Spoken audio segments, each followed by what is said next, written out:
বহুকাল আগের কথা, পঞ্চম বা ষষ্ঠ শতাব্দী হবে। একজন বৌদ্ধ ভিক্ষুক বাস করতেন।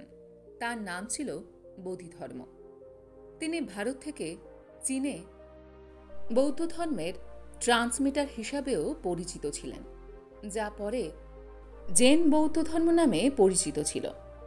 গৌতম বুদ্ধের পরে বৌদ্ধ ধর্মের ইতিহাসে বোধিধর্ম বুদ্ধের সবচেয়ে প্রভাবশালী উত্তরসূরি হিসাবে পরিচিত ছিলেন।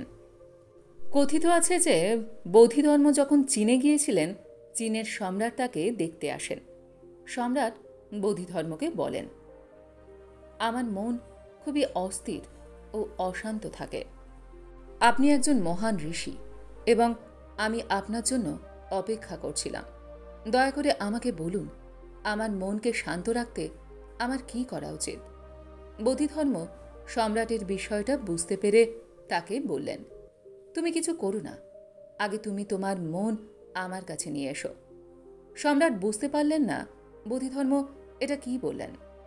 বোধিধর্ম তখন তাকে বললেন, আগামীকাল ভোর 4টের সময় তুমি আমার কাছে এসো, তবে একা আসবে। আর একটা কথা স্মরণে রেখো, তোমার মনকে তোমার সাথে নিয়ে আসবে। এটা আবার ভুলে যেও না। এই বলে বোধিধর্ম চলে গেলেন। সম্রাট সারা রাত ঘুমোতে পারেননি। তিনি ভাবছিলেন যে এই লোকটাকে পাগল বলে মনে হচ্ছে, না হলে এগুলো উনি কি বললেন আমাকে, মন নিয়ে এসো, ভুলে যাবেন না। কিন্তু লোকটি এতই মোহনীয় এবং এতটাই আকর্ষণীয় ছিলেন যে তিনি আর না করতে পারেননি। তিনি ভাবলেন, যাই ঘটুক না কেন, আমাকে যেতেই হবে। এই মানুষের কিছু থাকতে পারে, তাকে একটু পাগল বলে মনে হচ্ছে, কিন্তু তবুও আমাকে যেতেই হবে এবং দেখতে হবে কি হতে পারে। তাই ভোর 4টেই তিনি বোধিধর্মের কাছে পৌঁছে গেলেন। বোধিধর্ম বসে আছেন। সম্রাটকে বললেন, তাহলে তুমি এসেছো? তোমার মন কোথায়? তাকে কি সঙ্গে করে নিয়ে এসেছো? সম্রাট তখন বললেন, এ আপনি কি বলছেন? আমি যখন যেখানে থাকি তখন আমার মনও সেখানে থাকে, এবং এটি এমন কিছু নয় যা আমি কোথাও রেখে আসতে পারি। এটা তো আমার মধ্যেই আছে। বোধিধর্ম তখন বললেন, ঠিক আছে, সুতরাং প্রথম জিনিসটি স্থির করা হয় যে তোমার মন তোমার মধ্যে রয়েছে। সম্রাট বললেন, হ্যাঁ, আমার মন আমার মধ্যেই আছে।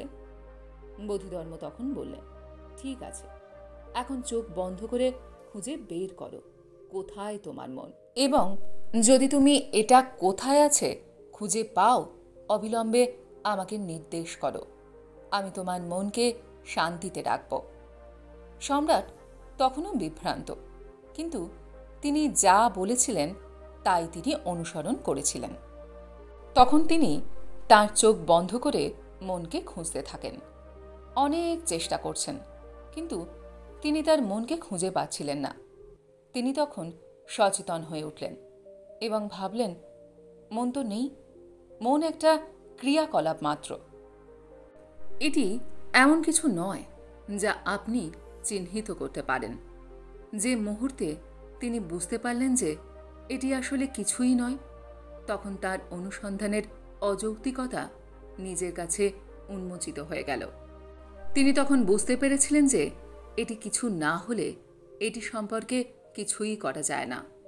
মন কেবল চিন্তার গুচ্ছ, যা অচেতন অবস্থায় মেঘের মতো উঠে আসে, আর সচেতন হলে মন বলে কিছুই থাকে না। কিছুক্ষণ পর সম্রাট চোখ খুলেন। তিনি বোধিধর্মকে প্রণাম করে বললেন, আমি এতদিন মনের খোঁজ করিনি, বিরক্ত হতাম।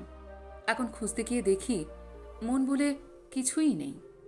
বোধিধর্ম তখন সম্রাটকে বললেন, তাহলে এর মানে হলো এই যে আমি এখন তোমার মনকে শান্তিতে রেখেছি।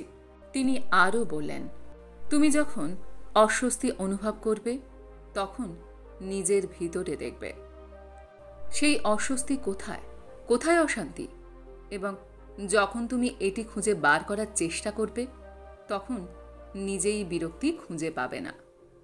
তবে হ্যাঁ, তুমি অবশ্যই তোমার নিজের আত্মাকে খুঁজে পাবে, যা খুবই শান্ত এবং খুবই শান্তিপূর্ণ। আমরা যদি আমাদের জীবনে দেখি, তাহলে দেখতে পাবো যে আজকের বিশ্বে লক্ষ লক্ষ মানুষ তাদের মনের অস্থির চিন্তায় ভুগছে। শারীরিক যন্ত্রণার চেয়ে মনের চিন্তা বেশি বেদনাদায়ক হতে পারে। মানুষ কষ্ট পায় কারণ তারা কখনো তাদের মন খোঁজার চেষ্টা করে না। তারা কখনোই তাদের মনের ভিতরে তাকানোর এবং মনকে অন্বেষণ করার চেষ্টা করে না।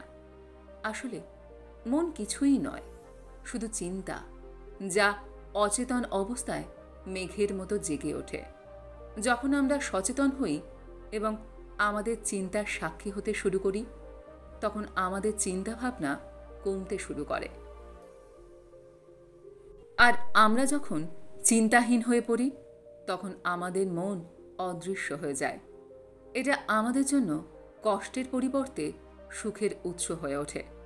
তাই জীবনে যখনই আপনার মন খারাপ হয়, তখনই বসে থাকুন এবং আপনার চিন্তার সাক্ষী হতে শুরু করুন। আপনার চিন্তাগুলিকে প্রতিহত করার চেষ্টা করবেন না। কেবল এটি আসতে দিন এবং যেতে দিন। এটির সাথে সংযুক্ত হবেন না। আপনি দেখুন যে আপনি রাস্তার পাশে দাঁড়িয়ে আছেন এবং যানবাহন যাওয়া আসার সাক্ষ্য দিচ্ছেন, ঠিক দর্শকের মতো। একইভাবে আপনার চিন্তার সাক্ষ্য দিয়ে ধীরে ধীরে আপনার চিন্তাভাবনা হ্রাস পাবে এবং শেষ পর্যন্ত আপনি কেবল আপনার সত্যিকারের সাথে থাকবেন, যা অত্যন্ত শান্তিপূর্ণ ও আরামদায়ক।